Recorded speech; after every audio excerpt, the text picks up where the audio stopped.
I'm Mike D and I'm back from the dead, chilling at the beach down at Club Med. Hurricane. And I can't remember after that because it's DJ Hurricane. No, that totally works. That works, man. But All right. yeah, Well, welcome to the show, that's it. Michael. How's it going? Good, man. How's everything? You're in California, no? Nashville. Oh, yeah, no, sorry, Nashville. That's right, because we were talking about the Depends on the bars. day. I'll be Yeah. in DC tomorrow. I'll be in California next week. Busy? Yeah, we'll be in Washington tomorrow. Oh, wow. Is it for the book? No, my wife has something going on, and then we're having dinner with a really interesting fellow, but it's a friend of mine called his name is Daryl Davis. Okay. Daryl Davis, he's been on my podcast before, and Daryl is like a boogie woogie pianist. He's played with Chuck Berry for like 30 years. He played with Bruce Hornsby, a whole bunch of other guys. Wow. What's really interesting about Daryl is, first of all, he's African American. Second of all, he's convinced over 200 white supremacists to leave groups like the KKK just by being their friend. Good for And he him. goes to Klan rallies like a maniac. Are you And serious? yeah, and what's interesting about Daryl too is like, so he it started with he tells the story better than I ever would, but he kind of befriended this guy at a show, ends up it was like a grand wizard or something. And he ended up 10 years later giving him away at his wedding. Wow. And what was also wild is he gave him his robes. So his KKK robes.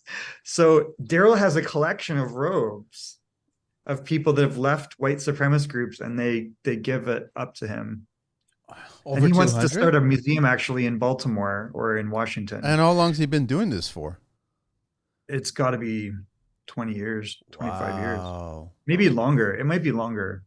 He's got a very famous segment on CNN where he was giving away the guy at his wedding. It's really interesting. Wow. That's pretty interesting. So Yeah, Daryl's a good friend. He's an awesome guy. He's a lot of fun. that's tomorrow? That's later on this week? I'll see him. I think we see him tomorrow or the day after. Okay. That's pretty Yeah. cool. All right. But okay. Well, you should probably get him on the show. I'd like to actually Yeah, chat I'm with him sure on the you show. should talk to Daryl. Yeah, no, totally. All right. Well, Michael, I want to first introduce you, right? We're going to talk a lot about, I guess, your book, Sure. your second book, right? This is my second book. Yeah. Yeah. So form your own pack. Correct. Yeah. So the first book was called Automate and Grow, and that was really my blueprint of how I go into a business and think of automating marketing, sales, and support, and then build or fix technology. The next book was really inspired by this thing that's always been in my head, like, which is, people forget about this Japanese business model known as the Keiretsu. And what was always interesting to me was it's kind of a model of cooperation, and it defies a lot of like logic of what we think when you have a startup in particular, that there's like a lone wolf. Yeah. They have a singular idea, and that is definitely how ventures get started. But what the Keiretsu kind of showed was an example to me of how you can scale through cooperation. And so what I really explore in Form Your Own Pack is they say, well, here's this model that people have forgotten about. Here's these really interesting characteristics. Let's reimagine it for the startup age. And is there validation from the most successful ventures of the last 20, 30 years? So that must have been quite a bit of a journey for you to actually dive in and just learn so much about it. Yeah. And what's interesting is it's truly a forgotten business model, because even though there's these giant Japanese corporations that like Mitsubishi, Matsushita, which is Panasonic, Sumitomo, and there's hundreds and hundreds of Keiretsu type companies, and they have like one brand and they all operate in multiple verticals, and then they have there's no documentation. There's like two primary books on the entire subject, Wow. dating back to like the 90s. But there's all really interesting lore around it. So that was really interesting researching it, and then kind of, piecing together like, well, where did this come from? What are those characteristics, and why was it successful? And what are the downfalls? Because I also highlight that. Awesome. So we're getting ahead of ourselves, but I want Yeah, to we are. Sorry. introduce you. How do you pronounce your last name? How do you pronounce Sorry? your last name, Michael? Oh, Devellano. Devellano, right? So author of Form Your Own Pack, and then to get a hold of you, your email, your website, you want to share? Sure. Yeah. If you go to founderspack.io, Okay. that's our community of pre-seed and seed stage startups and investors. And then Form Your Own Pack, I'll share with you a link to get a sample of the book Yep. where people can, or you can find it on Amazon, Form Your Own Pack. Yeah, I've seen it already. I already bookmarked it there on Amazon, Perfect. so I've been there. And then also your first book as well too, which is Automate and Grow: A Blueprint for Startups, Small and Medium Businesses to Automate Marketing, Sales, and Customer Support. Both books relevant to the construction industry, in my opinion, because it's just business growing. That's all it is. Really simple, right? I totally agree with that. Yeah. So I want to do a quick shout out. I'm wearing Keith Young's hoodie, or not hoodie, sweaty today. So I just want to do a shout out to him. Thanks so much for the hoodie. It actually fits perfectly. Unleash your voice on the Construction Life podcast community. Are you passionate about the world of construction, trades, and all things building related? The Construction Life podcast wants to hear from you. Leave us a review, share your thoughts, insights, and experiences on your favorite podcast channel. Your review fuels our mission to create engaging and informative content for the construction community. Your feedback is a mortar that holds our podcast together. So share your thoughts, rate us, and let the construction community know why the Construction Life is your go-to podcast. Visit our website and check out the over 400 tradespeople and construction professionals listed on our site. Check out www.theconstructionlife.com for additional content, behind-the-scenes exclusives, and valuable resources. Dive deeper into the construction world with articles, guest profiles, and more. Follow us on social at TCL_The Construction Life. Subscribe to our video channels on YouTube and Rumble. Check out our link tree and find exclusive discounts for listeners. The link is in the IG bio. Join the conversation on Facebook, the Construction Life community.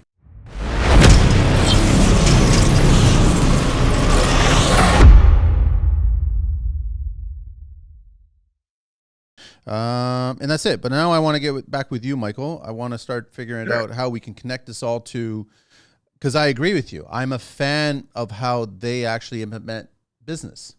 Like, I like how they do things, which I think is at its core built on relationships and understanding that it's not that one person can do everything, because everybody that gets into the construction industry thinks that they are the guy that knows how to do everything. And they don't realize, I think the sooner you realize that you need a team and the right team, you'll grow a lot better and faster and smarter, and you'll have a healthier business. And I think that's the mindset now, is that as you get into this industry, the health of the industry is far more important than the growth of the industry. Totally agree with that. I mean, I think it's, first off, if you look at the characteristics of the keiretsu, it kind of are interesting and maybe applicable. One, there's vertical and horizontal keiretsu. So horizontal have like independently operated entities, but then they cooperate. And the way they cooperate is they have trading companies. And the trading companies will do a bunch of things. One, they'll open up new markets and opportunity across the different companies. So like a business development arm in one sense, but they also assume risks. So they'll act as like, almost like a bank. And typically all the keiretsu have these independently operating companies organized around common assets. So like real estate, finance, and insurance. And those are all things that I think in trades are really important 100%. and aren't always organized real well. Yeah. The other interesting thing is that every Friday, these giant corporations, they have a private secret meeting between CEOs and presidents. So they have lunch club on Fridays. And in that environment, they're able to share, frank feedback with each other. They're able to get advice, and they look for ways to cooperate. And really, there's 4 things that we encourage people to do, that, because I think they do that, is how do you share technology, talent, data, and relationships? And so those are kind of the big characteristics of the keiretsu that I found really compelling. And I think it's very applicable to your industry. It's 100% applicable to it. So it just, I know that only a handful of actual companies in construction that I know of, that I've spoken to on the show, that are doing, I guess for lack of a better word, networking events like this. But I think that, and are they religious about every Friday, that it's always happening every single week? It doesn't matter what time of the year? Yep. It's the CEOs and the presidents of the companies that they kind of own, right? So, and then the other interesting thing is they have cross shareholdings. Oh, So, and it's not necessarily you have to, but what's interesting about that is then there's stake in the game. yes. So they'll have 5% cross shareholdings in a very complex web across 10, 12, 20 companies. And that gives everybody incentive, and they'll send each other engineering and management talent to solve problems unprompted. It's like, hey, I need a problem. Well, I have a guy, he can help you with that. And they do it because they have cross ownership. And then they're publicly traded a lot of the times, but they'll have a public float of 20% or 10%. But the most of it are held in interlocking shareholdings. Am I wrong to say, Michael, that I understand that you're saying that it's CEOs and top level individuals that are doing this, but can't the small man, the small guy in a small business do the exact same thing just at a smaller scale? Totally, right? Yeah, and that's exactly the theme of the book, which says, okay, here's the example. Here's the downside to it, because they have these other cultural aspects that have kind of created other problems. Let's reimagine it for small wolf packs. Let's think of smaller organizations and how do we apply these lessons. I think the key is pick and choose the parts that make sense for you, understand the positives and the risks, and then structure something that works. And I think part of it is really you want to have three groups. When you're imagining it for your smaller company, because not everybody's a giant multinational conglomerate. Yeah. Well, a lot of us have it in our head, right? So it's great. Right, it's in our head. So really, you have three groups in your pack, as we say. One is a community of customers. Two are partnerships, and these can be everything from referral partners to affiliates to people that have things that you don't in your business that you need. And then you have a mastermind, and the mastermind is usually your closer circle of investors or advisors. I actually had a question just as you were bringing that up, but I totally forgot what it was. I was trying to figure out. I can't. Sorry, my God. I lost it there at that point. Don't worry about it. No. I'm trying to, because this. I find it fascinating. When you first approached me, I was like, I've been very respectful of Japanese culture and how they. It's weird how they're really good at certain things, but then they're also not very. There isn't a lot of connectivity. Personally speaking, you know what I mean? I don't want to try to upset anybody, but it's kind of weird how the PDAs are not there, but business wise and networking and relationships, they have it in tenfold. Like they have perfected it.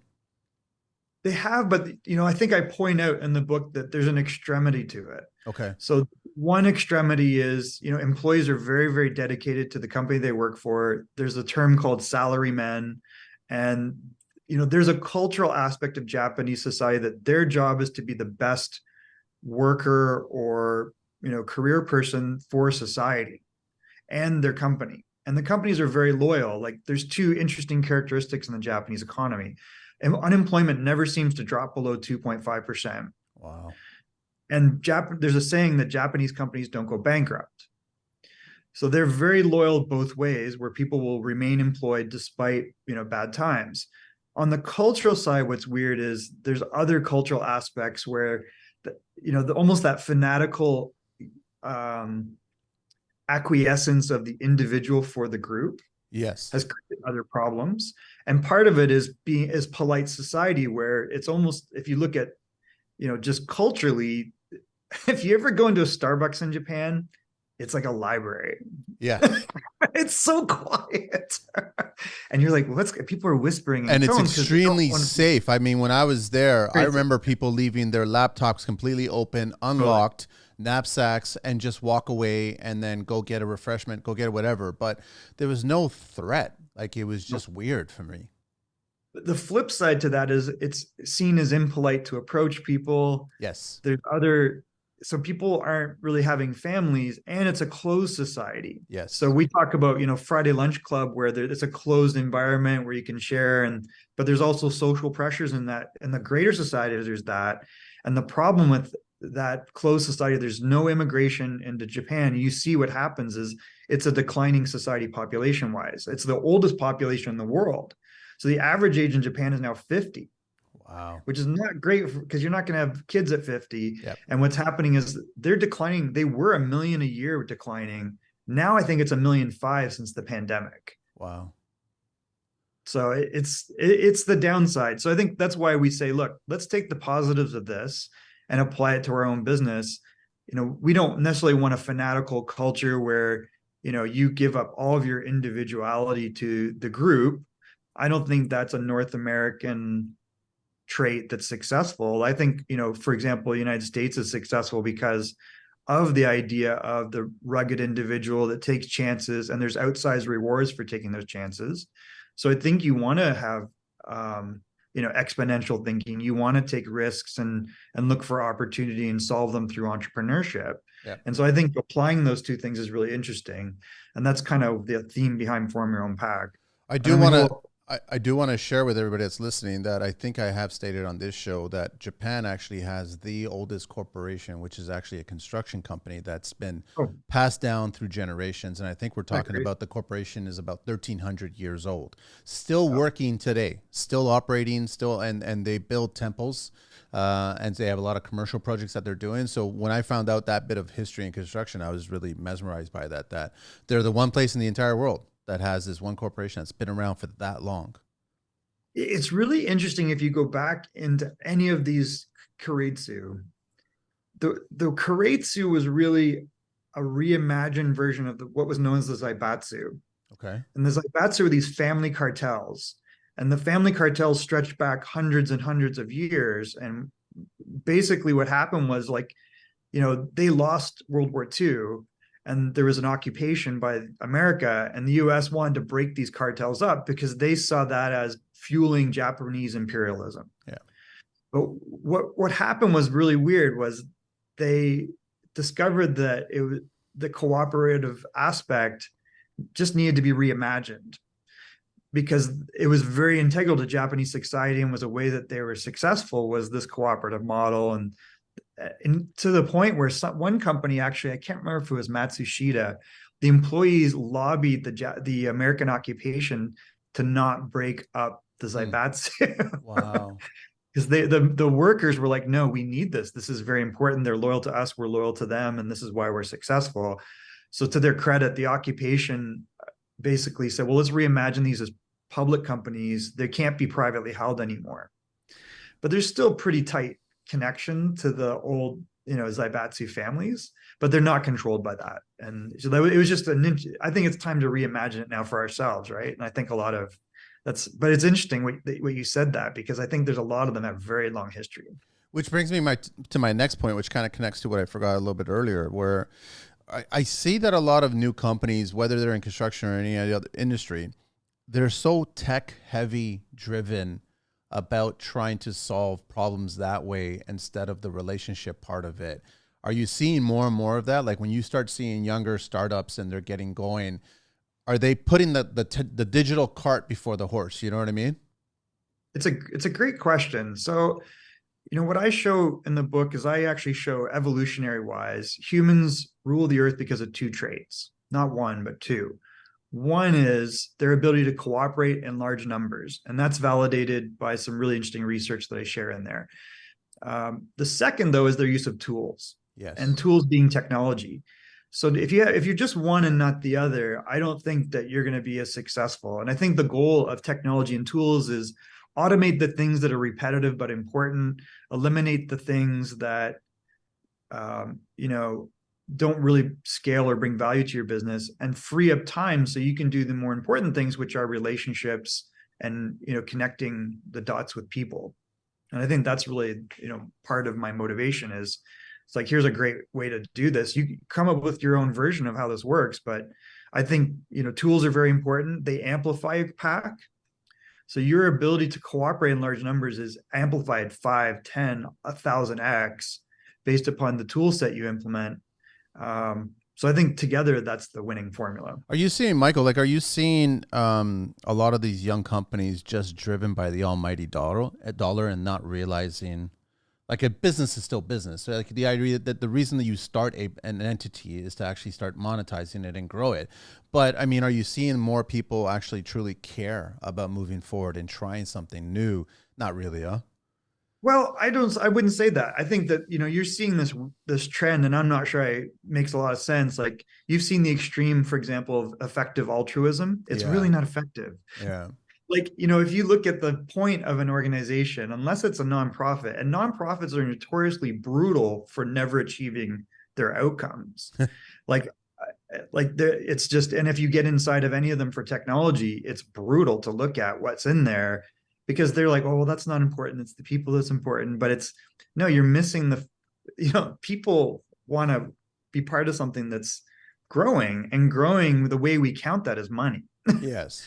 And profits. And, like, I think the benefit of tools and technology over time is especially when there's breakthroughs, is it increases the capacity to not just have money flowing through, but to be profitable. And you can do whatever you want with that.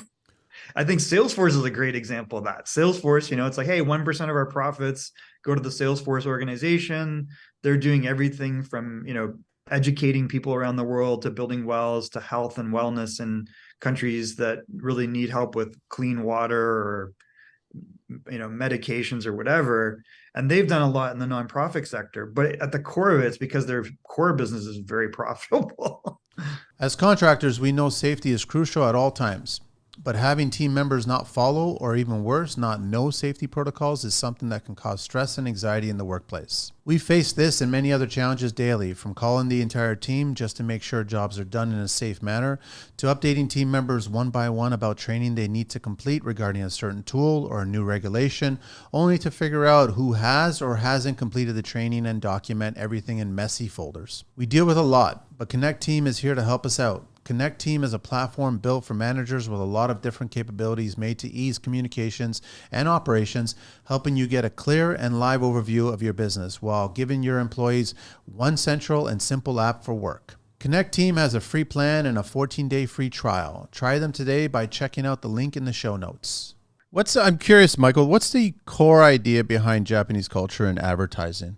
I get the sense that they're not as blatant when it comes to North American advertising, where we're more in your face and get the messaging out there versus, I guess, I'm very respectful of places like Brazil where they don't allow certain signage and advertising. Same with Washington. There's no signage out there as well too. So it's like it's noise now. Even here, and recently we found out in Oakville, there's no billboards allowed in the Oakville area. So they're just trying to just make the cities look more interesting looking instead of just covered in littered. I call it littered in advertising. Yeah, I think that goes back to the aesthetic of, if you look at the way the Japanese are design wise, if you go there to Tokyo, it's like going into the future, right? Yeah. I think you're attracted by the forward thinking nature of the businesses that are there, not the fact that they're giving you an offer. I think a lot of advertising here is like pitch driven, and I don't know, though you're seeing like a different generation that connects with brands for a different reason. But I think Japanese culture it's consistent, right? It's like, hey, don't be offensive, don't be in their face, attract people in based on the right qualities. If it's secretive, they'll find it. And the right people will find it. It's true. It's true. But I guess with the technology today and what's going on, are you seeing this whole Japanese way of doing business being done on the digital platform? Like, are they contributing to the same way as if they're people person? Like, are you seeing companies do that Friday afternoon or Friday day kind of get together, but online, because physically people are not spending the time to get together personally? What's crazy is like we have this real issue where people don't want to go back to the office, right? Where it's like, so you see this and it's a battle, and people, there's always bad actors that are working remotely and they're working two jobs, or they're just not doing their core job. And it's more difficult to build a cohesive culture is kind of the argument, and it's hard to provide data around that. Right. Yeah. So I think all companies, especially the big ones, are trying to balance freedom and autonomy with get stuff done and do it within our culture. And I think there's a lot of activism that have infiltrated everything, which is, that's politics, which should have no part of these organizations. And it goes back to this idea of, oh, well, do you care just about profit? It's like, listen, if you're making money, it's because we're profitable and you can go do whatever you want. Yep. It's not up to me to support your cause necessarily. And I think a lot of leaders, there's been a backlash in the last 2 years on a lot of that. So I think, to answer your question, I think everybody's struggling with culture. My wife has a really good podcast on this, actually, which is, she's comes from large organizations, which is her culture cast. And I think it asks that question, right? Which is like, well, what is the culture of your organization? Some people think it's 1,000 points of light. I personally think it's individuality. And I think I would love to see a world where there's a lot smaller companies that interwork and use technology as a way to connect them to other people. That would be like my dream, but that's not what we're seeing. We're seeing 7 or 8 big companies kind of dominate things in different sectors, right? So I think it's a bunch of fear. I think there's a lot of fear going on where, I mean, we're old enough to know how we grew up where you listen to music on vinyl, then you started listening to music on cassette tape, and then it got to CDs, and now you're dealing with MPs, right? But if you go to the other landscape where it's like we were watching TV, I remember still watching TV, black and white TV, right? Then it became color TV, and then it became like cinema became a thing. And so now, the internet comes on board, and all of a sudden the messaging, they just don't know how to get the messaging out there. So they'll use whatever they can. So that's where that crossover of politicals. Now you start getting onto social media apps, and that's how they're trying to get their message. So now that you spend any moment in life going anywhere, you're bombarded with some sort of message, advertising, right or wrong, positive or negative, anywhere you go. It doesn't matter where it is, and it's there. But there's so much noise, right? yeah, Devices that have obviously become really powerful. I think that PACs, I talk about AI and how people are afraid of AI and the amplification of messaging out there. And I think that the way to approach it, one way is you go and you close out the whole world and you sit there by yourself in the room and you make your own decisions. The other way is you coalesce your pack. And if your pack is a tight circle of advisors and investors, and those are the people that you turn to, and then partners that have aligned interests, and then you build your own community. And you do that by putting out what your lighthouse is. Like, these are our values, these are the type of people that we help, and these are the problems we solve. And if that doesn't fit you, the tighter that message is, and the more almost like polarizing it is, yeah. the better.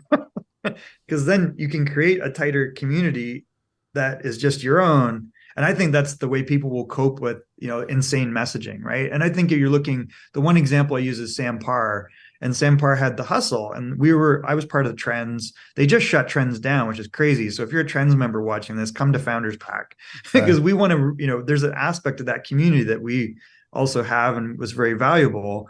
But who shut it down was HubSpot, and HubSpot bought The Hustle from Sam for like 27 million bucks. He had 2 million free readers of The Hustle, and it was talking about like basically new trends. And then if you join Trends, which is a paid community, there's 12, I think it was 15 or 16,000 of those people.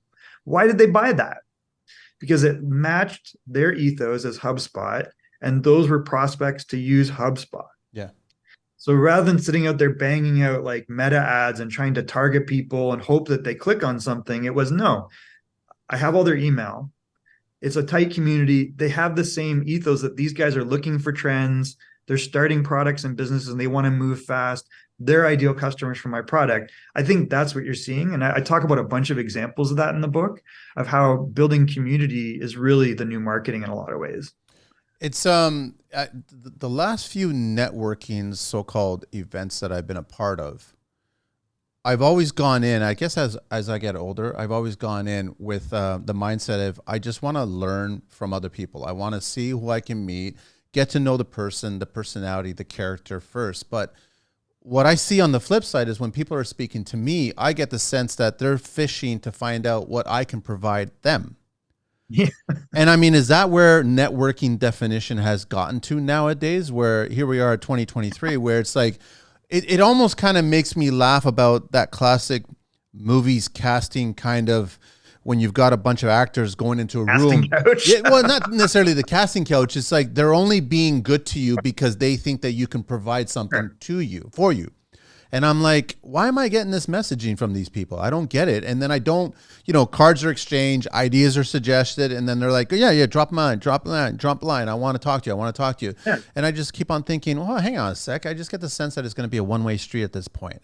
And if networking has never been about one-way streets, it's always been about trying to figure out how to get that group, that circle of people that you can kind of work with.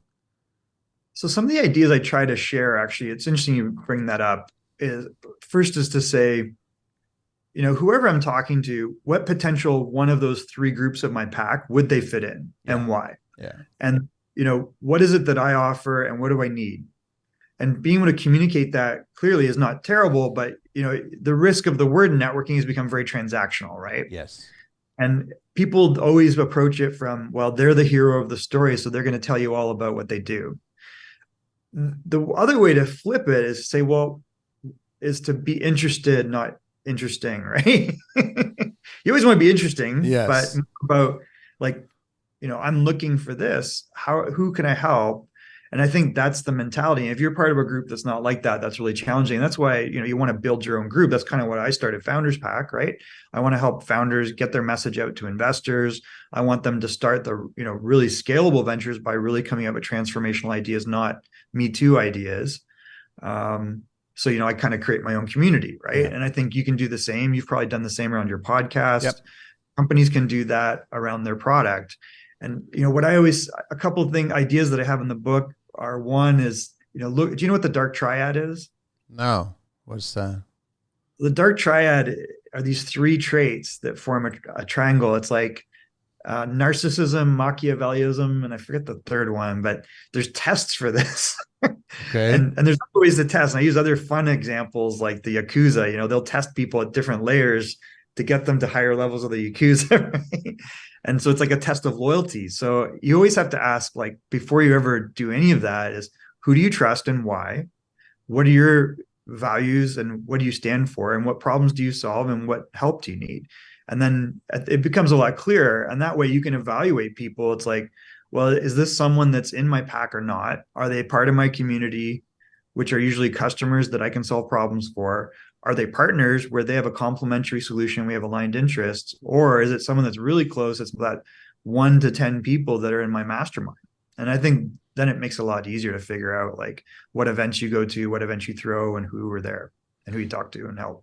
Are you seeing a lot of these younger entrepreneurs out there being a little afraid of doing all this hard work beforehand? Like, are they I just don't think so. no? They're not, right? They're embracing it, right? Yeah, I mean, I think young founders are amplified by media and technology, and we kind of talk about like all companies are media companies, and all companies are now technology Yeah. companies. Yeah. So that's like it's come to that point where we've had a revolution of the last 10, 12 years of SaaS, software as a service, is very accessible, but also easy to build. Now, people build the wrong thing. So, there's not the barrier to solving problems through technology anymore. And the next phase of that is artificial intelligence, which is, well, why am I the button pusher? Why am I not just focused on outcomes so I can free up my time? I know what the outcome of the thing is. Let AI either code something or use something on my behalf. And that can be very, very powerful. And then it frees you up to, well, who am I a partner with? If you look at just media, the way TikTok or YouTubers, for example, content creators, whether they're B2B or B2C or whatever it is, they grow is through partnerships. They Yep. grow through influencer relationships where Yep. they're amplifying each other's stories. And I think that's a very great lesson. And that's very much like you wonder, well, how's this young kid? Like I have a friend that represents a young kid. He's got 10 million followers on TikTok. He's doing tech reviews, Wow. right? He's doing product tech reviews. And the way he started growing it was through partnerships, right? Like other people amplifying his story, and he amplifies other people's stories. So all these groups, like, and you would see houses. So they have TikTok houses in Los Angeles where there's like 10, 20 creators. They're creating content and then they're cross promoting each other's content, or they're appearing on each other's content. So I think just the opposite. I think they get it.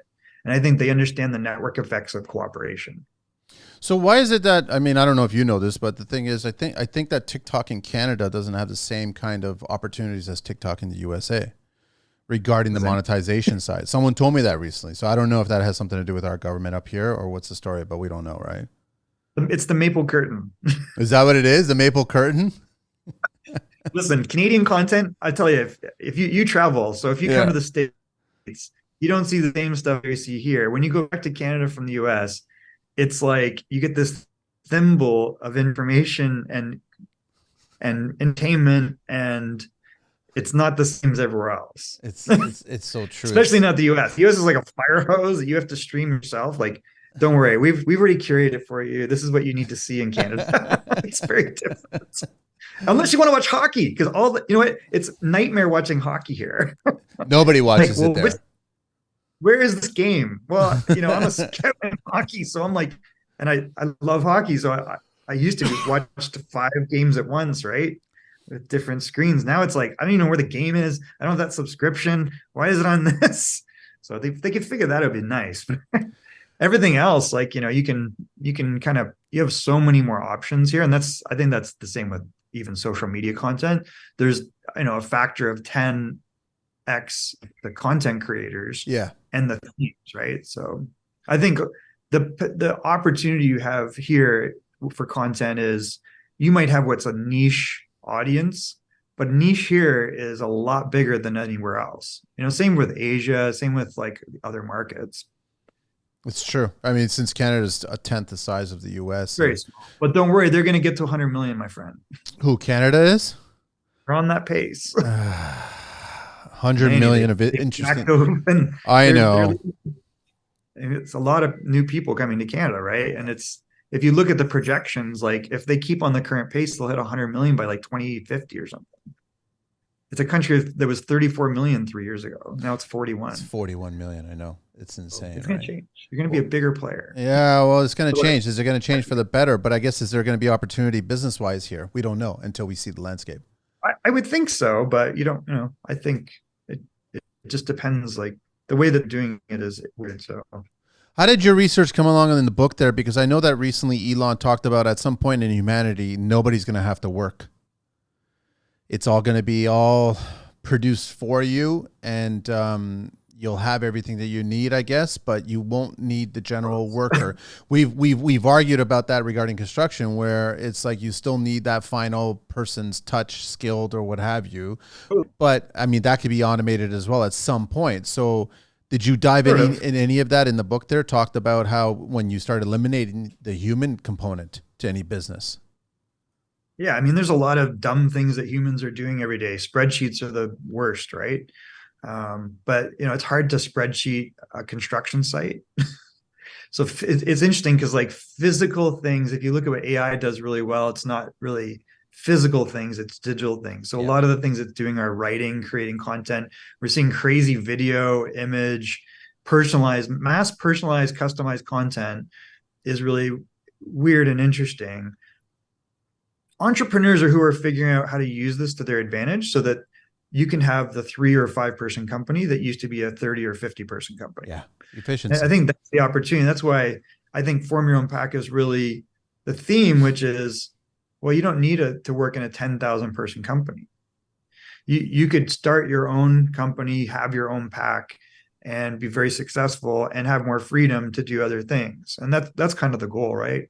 I think that's more fulfilling than being beholden to a giant conglomerate or a government entity that you work for, right? Like I think and people are just, it's mindset at that point. So I think there's a lot of people that you see a lot of rise of union stuff, which is weird to me. Like you're like, okay, so you have unlimited choices, you have unlimited tools to do and start whatever you want. You can have your own TV station on YouTube. Yeah, I You can have know. your own software that you own, that I you know. build, and your choice is to fight over a small, repetitive job. Like, what are you doing? The landscape's completely changed, and you're right. If you're not taking advantage, if you're not taking advantage of any of it, then you're missing out at that point, right? Yeah, especially here. Like, I think the culture is there are outside rewards for risk. And that Yes. doesn't mean illegal behavior. That means take a chance on an idea, get it to the right people, and try to get traction. And that's something you can do over and over that process. And I think that's what the opportunity with AI just gets more amplified, because if now the barrier isn't, well, did they code what I want? Did they design what I want? No, it came out the way I want. I'm able to iterate faster. It's just like cars. Like cars, you look at cars the way they were built before, it would take years and years and years to come out with a new model, and they were terrible. Like look at the cars we had in the 80s. They were horrible for the most part, right? Now, like you're getting really cool designs, you're using new materials, they're able to prototype and knock out vehicles so much quicker, and they're safer and faster and cleaner and all the things above, right? And now we have new methods of propulsion and everything else. Like they're computers on wheels, right? So I think that's what the opportunity is. Like, let's extend that to everything. Do you know if because I actually haven't seen this in a while, but regarding car manufacturing, I remember back in the day they would always do the clay model Yeah. mock-up. Do they still do that today, or is that all done digitally now? I think there's a lot of CAD going on, and it's Yeah. instantaneous CAD is now like a real thing. So I don't know for, firsthand, but I think that which is funny because if you look at like Tesla is like the fastest growing, maybe number one North American car maker. Yeah. The guys that have really done innovative stuff are the Koreans, like with Kia. Yeah. Kia's got, some crazy design aesthetic. Some of it borrows from other things. So I think a lot of that innovation's there. I mean, Honda and Toyota become like mass car manufacturers, VW, the same thing. But there's interesting stuff coming out of even, and China's got some crazy stuff for cars. So I think the ability to iterate and knock stuff out is definitely there. And I think that it's the same thing. When you have a culture that's rooted in an old idea, then it's tough to break that culture unless it blows up, right? Like look at GM, it might go bankrupt again. Quickly turn digital measurements into efficient gains for your business. With iGuide, you can turn around DWG floor plans within 48 hours, easily share project files with partners, and create 3D walkthroughs for your clients. Stop struggling with inaccurate measurements, manual processes, and inefficient project planning and collaboration. Discover how you can boost productivity and cut costs with a virtual demo. Visit www.goiguide.com/AEC to connect with an iGuide specialist. Well, what do you make it? Trucks? Yeah, like you make anything. You're making trucks. Well, let's just make autonomous vehicles. You shouldn't be able to drive. No, you should be able to make mass customized cars. Can somebody figure that out? there's a reason. There's a bunch of reasons on that, but I think that it's also, I think anybody should be paying attention to other industries to perfect their industry. Yeah. Like if you're not in one industry, for example, construction, and not paying attention to what the automakers are doing and learning lessons from them. We're not talking about design or anything like that. We're just talking about manufacturing and business-wise structures. Learn those lessons, then you can take it towards your business, and you should be doing that research. That's what your book is really all about. It's kind of getting those pieces, right? In a lot of ways, it's like figure out who you can trust, who have aligned interests, form your pack, and then attack the world and amplify that pack through technology. Automate the things that are repetitive and then focus on building relationships with customers and partners. How quickly should we abandon something that's not working? Like, should we, because we always want to try, right? Sorry? Yeah, it's a tough question, right? It is. So I think, what I propose around that is you got to say for your pack, how do you attack innovation? How do you attack opportunity? And the model that I kind of say is, well, everybody should rapidly prototype, go talk to real investors and customers immediately. And I propose you do a 2-day startup where you form a team, you have a problem you're solving, you prototype it rapidly, you go talk to the person you claim is the customer before you build the thing. Yeah. And that's easier in software than a lot of things, but you can, create drawings for anything now, whether it's a building or a piece of machinery, whatever. And then talk to people that you think would invest. And if they won't give you some nominal piece of money for you to actually go make that, it tells you a little bit. And you might find like, hey, this is not innovative enough. It doesn't really solve a problem, or it doesn't solve a problem that people want to pay for. It's not as big a pain point as I imagined. And a lot of times it's, create it for yourself, right? Yeah. But I think you have that model in mind, and then you decide, is this really something to take the next step? And then I propose taking a 6-week accelerator approach, where you're going to, okay, we've got some validation here. We got a little bit of feedback from the people that are investors and customers. They like it. I'm going to go build the first version of this over 6 weeks in a really rapid fashion. And then we're going to go demo it. And we're going to say, okay, it's, this is pretty good now. What do you want to do? Are you a customer? Are you an investor? I'd love to get your opinion, Michael. I'd love to get your opinion, Michael, on some good companies that are in North America right now that are doing what you talk about in the book, that are doing it well. Or maybe even companies that were doing it well and they kind of lost their way for whatever reason. Well, I mean, the ultimate example is really like, OpenAI is kind of interesting for a lot of reasons, right? And they've taken something that's existed for a while, which is a large language model. Yep. And they've taken something else that existed for a while, which are chatbots. And independently, these things are useless. They're not useless, but they're not mass, right? And then by combining them, they made a chatbot that works really, really well. And so now they've disrupted an industry in a sense of which is search, which is they put search under pressure, which is I don't want to search, I just want to find. I want to get an answer. Hmm. And I can evaluate if the answer's right, and it'll do some output. It'll create stuff, code or images or, like, answers, right? Like it'll do writing content. Then what they did is that really just demonstrated the capability of if you take your product idea and plug into this via API, you can be a partner. Yeah. And maybe that partner is your software that was software as a service, is now amplified by this LLM through an API. So that's a really interesting company in that sense. Like people see ChatGPT and think that's the company. That's not really the company. There's all this corporate stuff. Think of the things that we all suck at in companies and struggle with. Data, reporting on that data, moving data across the customer journey from marketing systems to sales systems to onboarding systems to finance, and having different concepts of the customer and what the customer is doing in each of these. It's a nightmare. But AI does that stuff really well. Large language models can interpret what the user wants, what the data is, and connect the two so that you ask for something, you get what you want. And so that's why OpenAI is really, really interesting, because it just opens up that capability to anyone. You can plug into their tool and amplify your own tool. So where we saw, like, for 10, 12 years, we saw this boom in mobile, people building mobile apps. And we saw this, and that's a platform, right? People would build for iOS, they build for Android, and it would be on iPhone, and they would build on Samsung or whatever, right? Whatever else is on the Android environment. The same way OpenAI is now, you're going to build, yes, there might be a ChatGPT plugin, but you're also going to build to the, your own application on their technology, which is their GPT technology, which is the LLM, right? Yep. And there's going to be a new boom because of that. And some of it is people that built mobile apps and SaaS apps, and they go, oh, I can take that to the next level now.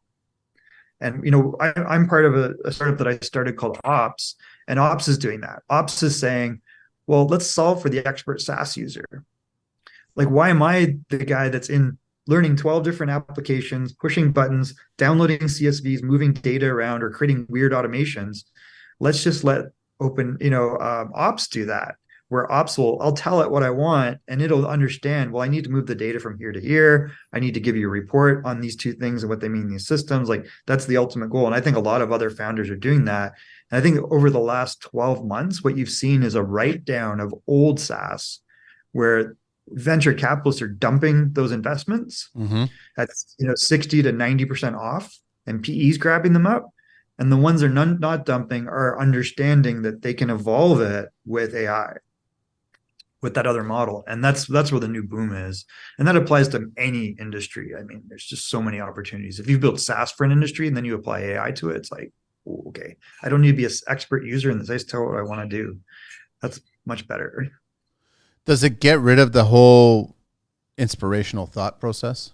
Like, No, I think it amplifies it. I think it amplifies it, idea and implement it quickly. So you can okay. So then, I'm just curious on what you think the 2024 outlook's going to look like for business landscape right now. I guess you got a pulse on the Canadian side and also the U.S. side. So I'm just curious on what Canada's weird, right? Like Canada's economy just declined 1.1% in Q3. U.S. economy went up 5.2. How does that happen? We know, but how does that happen? Taxation. Yeah, it's insane. Entry. It's absolutely insane. Skill set, brain drain. Yeah. But there's a lot of interesting companies coming out of Canada, but they're all selling into the US. They're all selling to foreign markets, right? And there's a lot of really interesting AI stuff going on, like University of Waterloo. There's stuff in British Columbia. There's certain pockets. There's like the Mars thing is finally producing results out of that. It's always been a weird thing in Toronto, but even U of T, like there's stuff there are companies we see. A lot of the times they're like first generation Canadians, by the way. Wow. So that's always interesting, right? So there's some really interesting stuff coming out of there, but that doesn't mean that the market itself is adopting. Like, I think that the nostalgia is your enemy. And if you have this mindset that nothing is possible, everything's expensive and difficult and risky, you're not going to embrace this. And I think that there's something weird culturally about the Canadian business market. If you look at who the top companies are in Canada versus the US, it's very different. Yeah, it is. Right? If you look at Canada, it's like banks, it's Rogers, Bell, and Telus. All the big It's players. It's always been the same big players. and then minerals, right? Yeah. And stuff.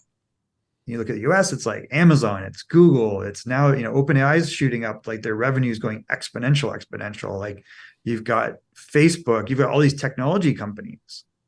And that's, it's very different. I think if you look 20 years ago at those two lists, they'd be very similar. There'd be an equivalent in industry. And that's not what's happened over here in the US. It's totally flipped. And it's going to flip again. So if you have a mindset that's stuck in an old idea, or you have entrenched structures that prevent you from taking advantage of that, the best people are just going to go over here.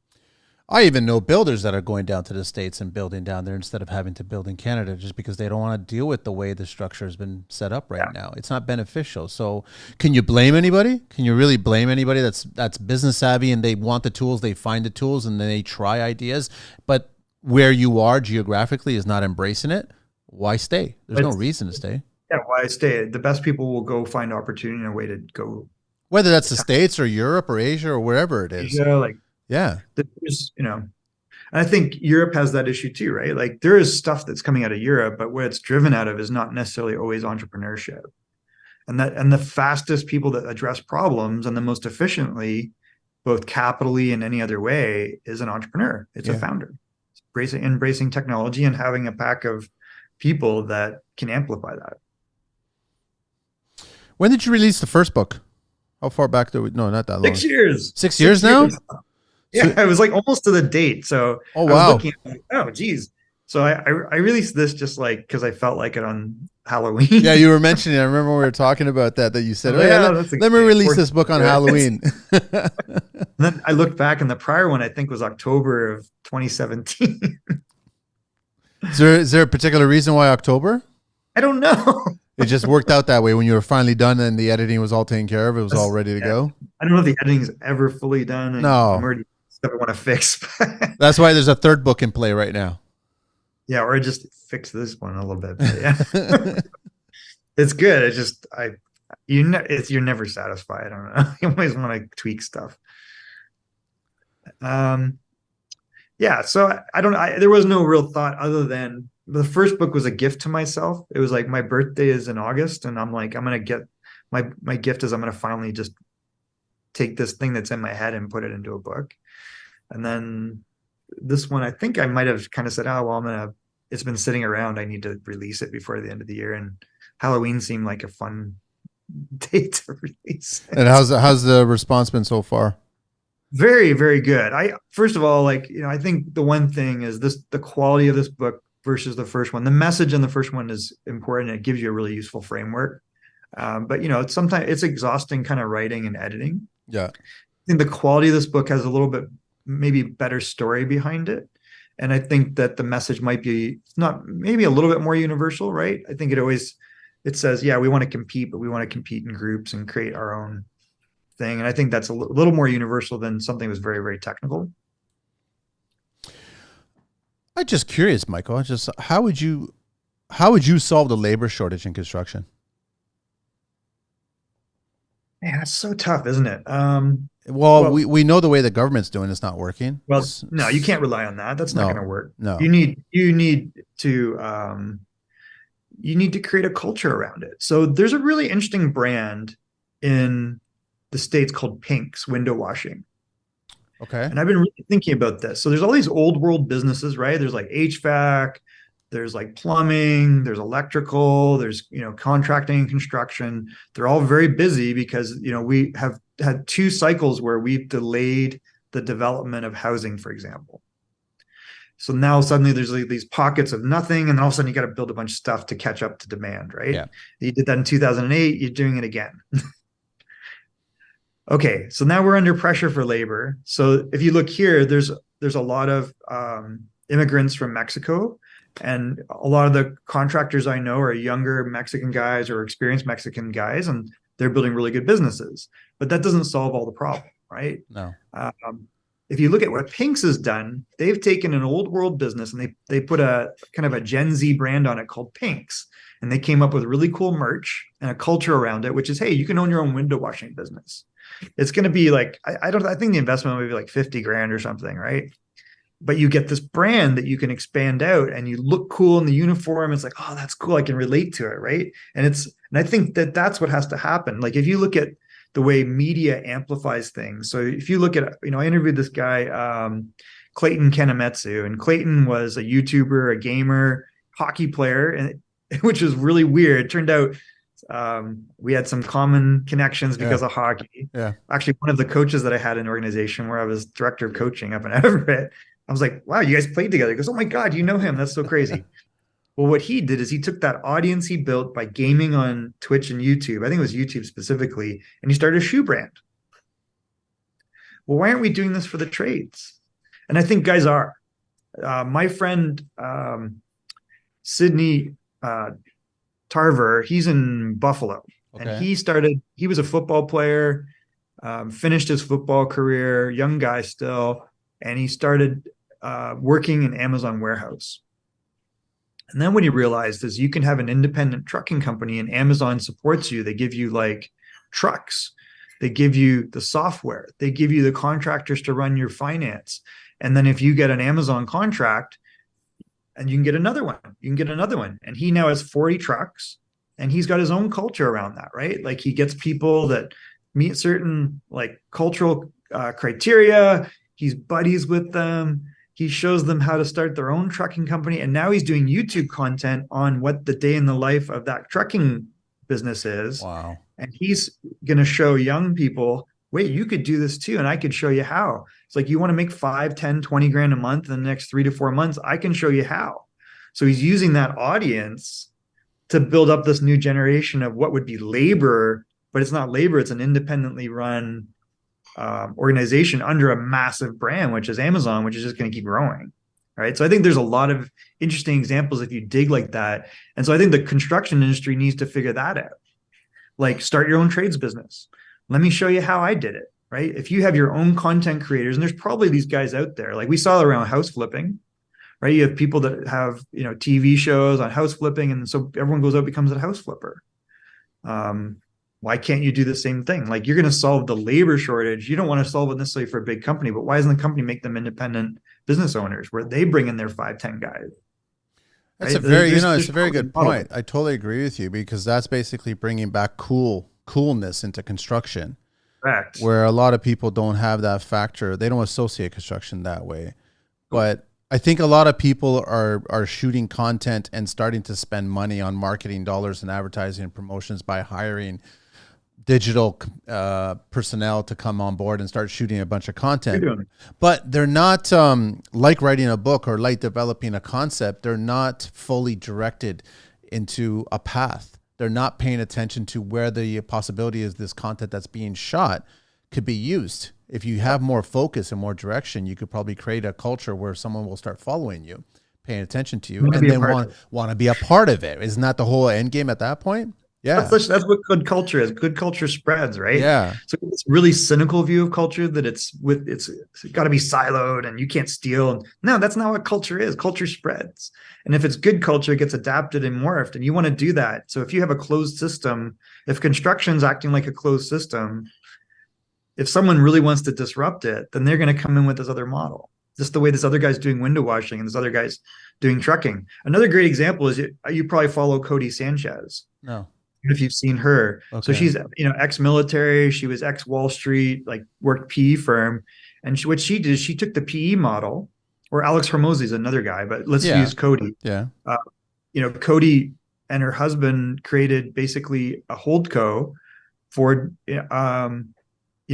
car washes, laundromats, coin operated businesses. And she creates content showing how she makes money and all this stuff. And then you can jump into her program and you can too. Alex Hormozy is interesting because he's got acquisition.com and he's showing, hey, here's how I use cold email. Here's how I price things. Here's how I built my business. And if you have an interesting business, bring it to me and I'll partner with you and how you show you how to scale that business up. And I'll take equity in it. So he's building a holdco, like a holding company for that. And I think it's the same thing. Like you do have a new generation of people who are going to disrupt those industries. There's a really weird thing going on where you have crazy pricing on some of this. Like, so, valuations matter. So if you have a business that's in HVAC and it's doing 3 to 5 million a year, I'm hearing crazy stories of like someone bid 60 million. Well, of course, the owner is going to dump out of that. Of course. Because they're looking at like tech valuations of it, and they think, but I think we saw with WeWork that doesn't work. Like you have to value it according to the physical aspect of that business. But there's a whole generation of guys that are 50, 60, 70 years old that don't want to keep doing these businesses and no one to take it over. But I think there are content creators that are encouraging people to go find the business, take it over, apply technology, apply media, and scale it up through those things. And it's 100% applicable to construction. Contractors, it's time to empower your business with Shoutout Tech implementation. Shoutout is offering a free meeting to tackle your biggest pain points head on. Their goal, to develop a custom company app that's built just for you. Solving your pain points, streamlining your processes, making your workday smoother. Here's the scoop. There's a $15,000 digital adoption grant available, and Shoutout is an expert at helping you secure it. This isn't just funding, it's your stepping stone into a new era of digital efficiency. By your second meeting, you'll get a tailor-made company playbook, a software prototype designed with your input, project tracking, real-time budget management, and daily logs all integrated into a single app. It's tech that works for you, not the other way around. Shoutout isn't just offering tech, they're offering transformation. Join the community of 93 subcontractors who have already stepped up their game with Shoutout Tech. 2 meetings, countless opportunities. Ready to make a move? Visit shoutout.app. Let's pave the way to a smarter, tech-driven future. Shoutout Technology, custom tech solutions for the modern contractor. Like, totally. I think it's almost like a pool that's just ripe for it. Like, it's just nobody's really, I don't know anybody that comes to mind that does that disruption. I think the first person I could possibly think of right now, because I think as construction and influencing and content creation goes regarding North America or like Canada or the US, it's almost like everybody's on the same level playing field. You know what I mean? Nobody's spiked out and done anything differently. And the only person that comes to mind that maybe has done something interesting and unique would be a guy out of the UK, Ashgrove or something like that. So he was actually a demolition quarry aggregate business. And then he started creating content where he was just showing up on job sites about these big projects and ripping apart, breaking all kinds of aggregate, and then talking about, minerals and talking about content and all kinds of stuff like that, to the point where all of a sudden he got a National Geographic show out of it, a 6-part series. And then he was part of the Globe in Las Vegas. He was actually talking about the engineering behind that. So I was like, yeah, that guy's kind of disrupting things. And it's really fascinating what he's doing. He's bringing you into a world that nobody else is bringing you into. Like I said to Sydney, I go, hey, could I start a 10, 20 grand a month, mostly automated business like you, like a trucking company? He goes, yeah. I go, let's do it for content. Like, show to everybody. I shadow you. I learned, I got a contract. I got the truck. The guy crashed the truck, by which that happens a lot, by the way. Yeah. He's like how guys damage the truck. He doesn't get too wound up about it. It's content. It's great content at that point. Yeah. It's great. And as soon as he clicked into, he was doing other content. So he said, no, I'm just going to show you what I do in my business and how you would start this business. He started taking off. And I think then now he's got a community of people that are also thinking, I could do that business. And I think it's the same thing. Like if, we've talked about this, Sydney and I, where, I have a brand called Dirty Harry that was a t-shirt brand, right? Okay. And why wouldn't we do Dirty Harry contracting, Dirty Harry window washing, Dirty Harry HVAC, Dirty Harry plumbing? It's like, make it cool that these are gritty jobs, right? But you can have a cool uniform, show up and have a certain aesthetic and use technology to do it in a different way and attract customers that way. And then use these other methods to find customers, right? Like, it's like use cold email, use content and ads, right? It's funny how if Mike Rowe were to start Dirty Jobs today, that's how it would be. He would be all over social media. It would be a YouTube channel. It wouldn't be Discovery. And you would follow this guy that you've never heard of, but only certain people knew of from the industry circles, who was going into these situations. They're like, you don't want to be in that situation, but I definitely want to see what that situation's like. So I'll follow this guy. You're 100% right on that. And that's a great example. Like what somebody should do that, right? I Yeah. think that's how you fix the problem, but you're not going to fix it for Don Ellis or whatever they are, No. Ellis Don, Yeah. right? You're They're too someone's busy. They're too busy being really huge and building all kinds of yeah, they're structures. massive. So Yeah. they're like, oh, we have labor shortage. Okay, well, just somebody can start a contracting business and benefit from that. Well, I got labor. I got 20 guys. Ellis No, Don, it's a great right? thought. Like It's that. totally a great thought. I love it because I think that's the first hurdle. Whether you want to get the government involved or anybody else that's getting into the construction industry, Never, I know you never want to get the government involved. But the never, thing is, because the moment if you make construction cool again, that'll attract people to go. There's opportunity there. yeah, if I think if you look at like what's weird about, let's use music as an example Sure. where you got all these music shows, The Voice, Can't stand talent, any of them. can't stand any of them. And what cool new music genre has come out? It has been weird. It's very corporatized, right? But then you get Spotify, and anybody can create music, anybody can create an audience and monetize it. And YouTube did the same thing, right? And that in TikTok too. Yeah. You need that for these physical industries, I think. And you can use those tools actually to do that.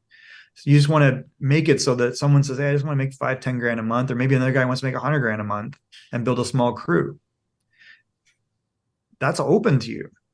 Yeah, I'm waiting for the best Grammy for best sampling.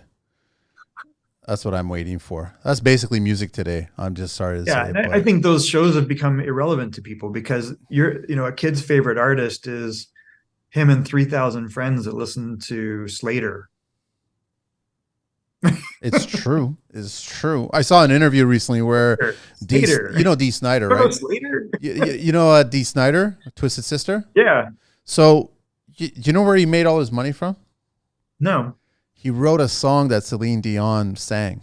Oh my God, what? He wrote a song that Celine Dion sang, and he made his bulk of his wealth off of that. You think it would be Twisted Sister, right? But no, it's like nobody wanted to buy his library. But he wrote this one song because his wife said, just write a Christmas song. And then all of a sudden, out of the blue, the publicist, Celine Dion's publicist came knocking and said, listen, we want to use this song. And he still owns the publishing rights to it. So that was a nice move from him. But that doesn't happen these days. These shows basically just kill the artists out there and just take everything, which is, but that's business. That's how it is, right? Listen, that whole industry is what it is. But I think, there's a really interesting example of, and that the guy's Canadian.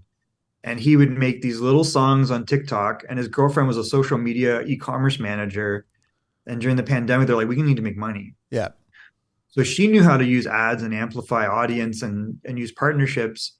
And he's a kid that he could rap. Mm-hmm.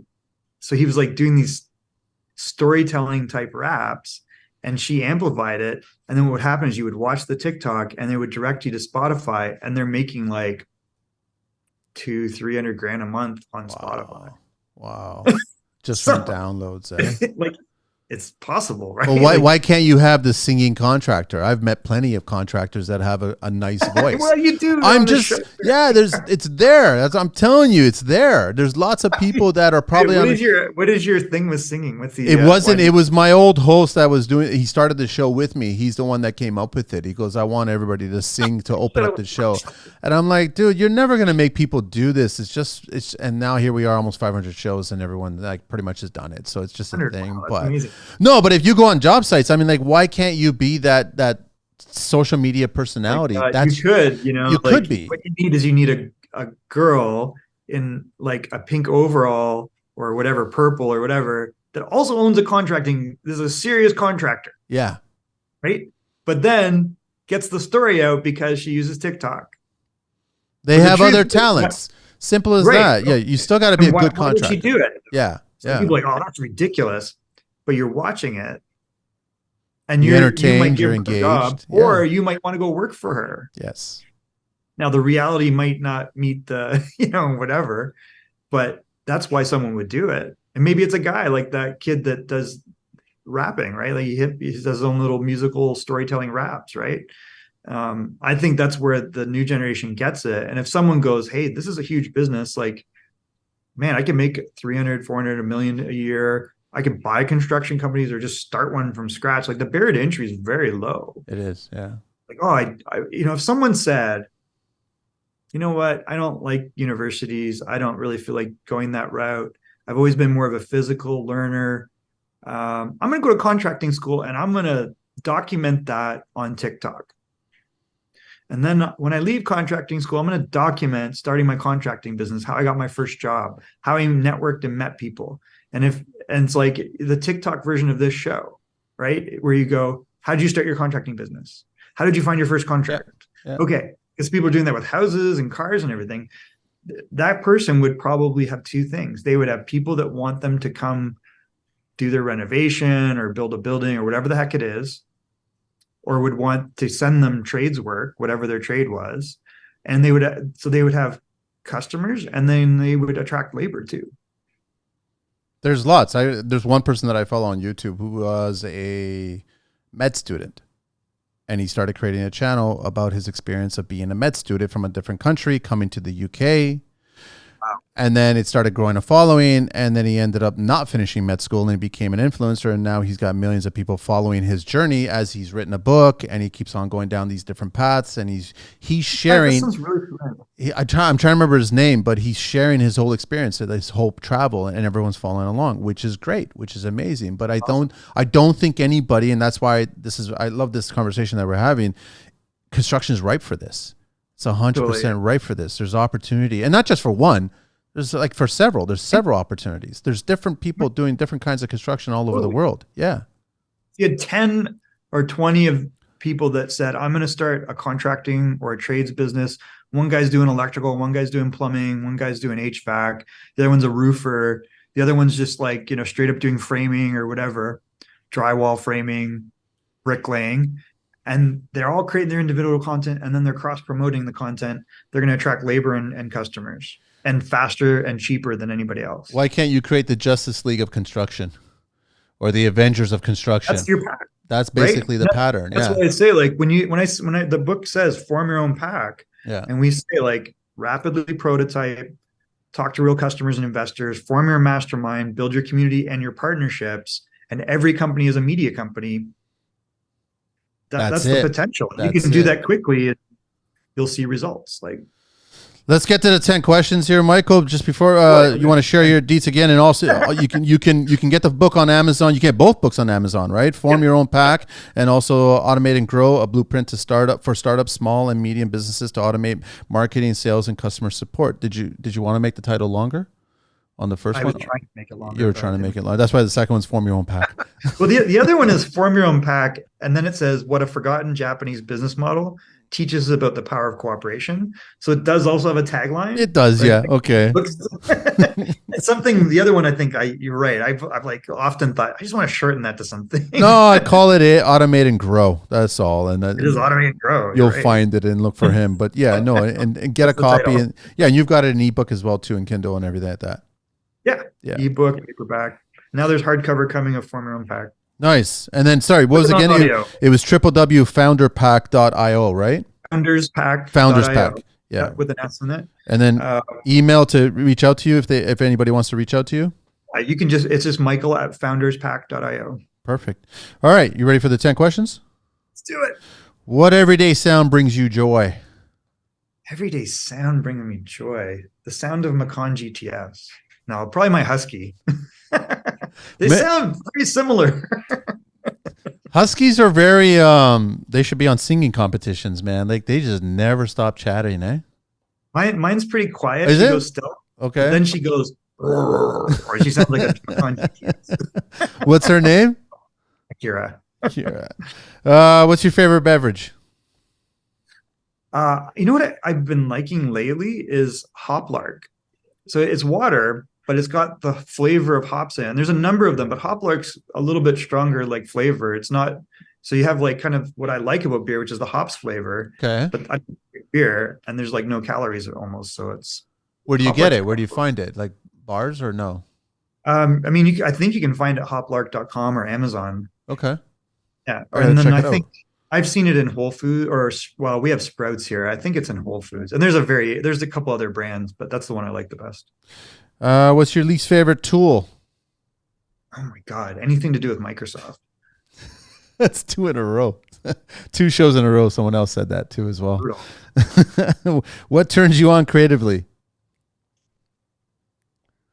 Um, I mean, I like anything new that feels like it's, you know, that I discovered it a little bit, It was maybe. always there, right? Yeah, like, or that, it breaks something else that doesn't work. So for me, that's always kind of like there's a little bit of rebel aspect to that. What word or concept do you find overused these days? Oh my God. I'm sure there's a few. Problematic. Problematic. Yeah, that's a good one. Favorite It's not. curse word? Your problem. Sorry? Anybody that uses that, just turn and walk away. Oh, you don't even say goodbye. You just turn around. Just leave. What's your favorite curse word?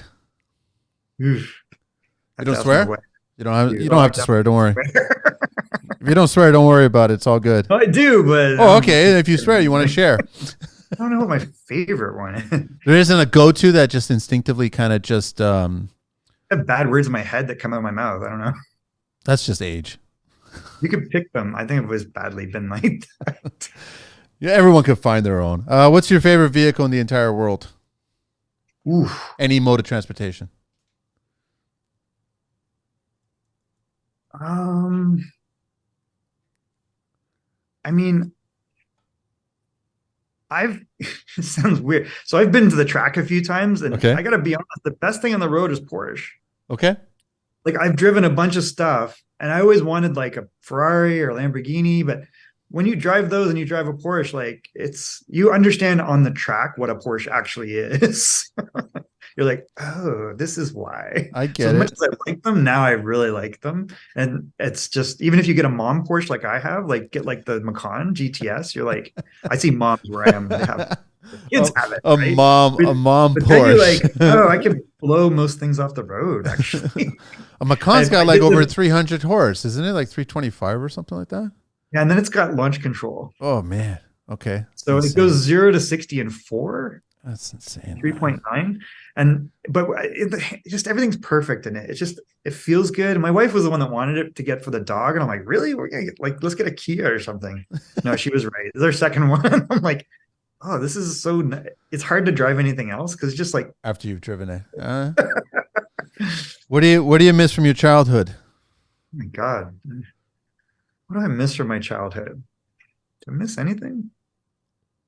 Unless you're living like a child. I mean, That's what you I think I want. live a different life. So maybe, I travel a lot and we have a pretty great life. I don't know if I miss much from my childhood. I think That's sometimes great. you have nostalgia where you want to go back and you wish you had done certain things differently and you could go Yeah. talk to yourself. Yeah. But when I talk to my daughter, I realized that would have been useless. Because I'm like, oh, you're me. Like, there's no input here. You're just gonna go chart your own course. So all I can do is get out of the way and say, good job. Pick her up Give when you she falls. That's yeah. all. If you could master a skill outside of your own, what would it be?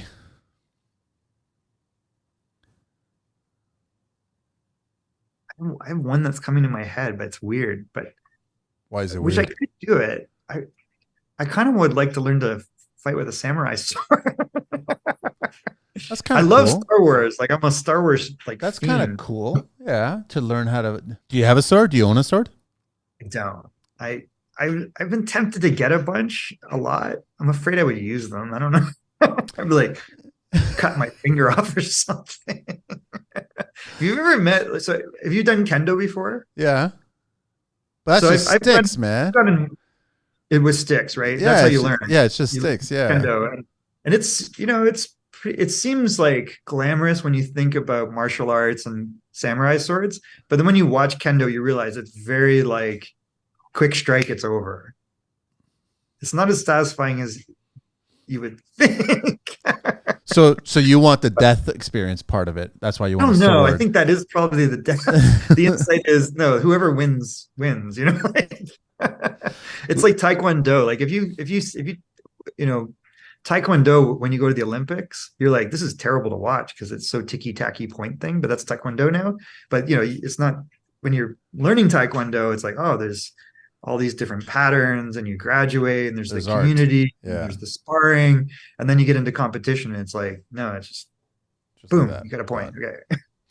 You got to get into MMA then, I guess. Yeah, that's another level of, I'm a little old for jujitsu. I think I would break knees and stuff. Last question. If heaven exists, what would you like to hear Sure. God say when you arrive at those pearly gates? What would I like him to say? Yeah. Here's your new body. Go back. Here you go. Start all over. There you go. Start from scratch.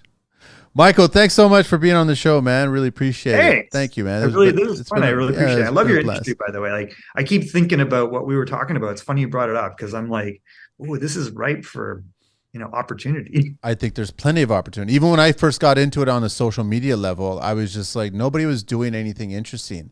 And then I started doing some interesting things, and that started growing my audience, and I just kept it going. But I mean, then the show started, and the show is what it is, and it's growing, and it keeps on growing. But yeah, I agree with you 100%. It's ripe for disruption.